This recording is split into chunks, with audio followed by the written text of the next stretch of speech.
how to check if the POP application is okay or not. So first of all, we were going to check for the length of the POP application. It should be appropriate for the appropriate length. So if, for example, you have injury on your wrist, so it should be between a good adequate length. The next one is to check for any cracks on the POP. So now there seems to be no cracks or done on the POP. So next we're going to check for if the patient is able to move comfortably or not. So for that we have to check if it's one finger width and it's one finger width. And now next we're going to check for the compartment syndrome. So features of compartment syndrome are the 6 P's, which is you will feel pain, there's pulselessness, and then you will feel pallor, and then you will feel paresthesia, paralysis, and perishingly cold. So for that we gotta check for some other parts, like for example the first one is capillary refill time. So the first thing we have to do is check for the capillary refill time.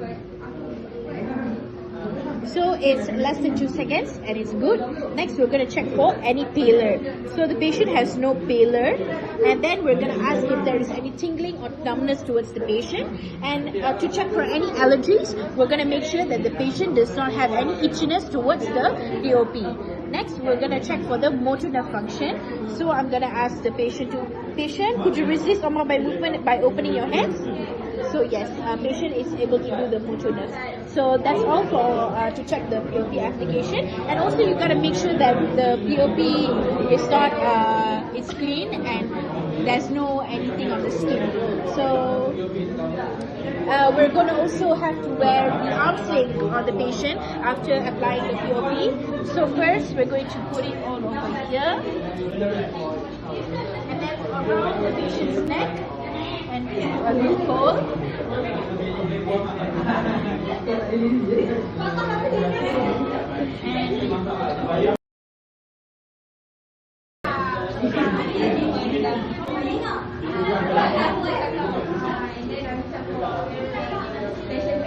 So we gotta wear the arm sling for the patient, so that the patient does not move around too much and the position is correct. So that's all for our application for the POP and the expedition. Thank you. Yay.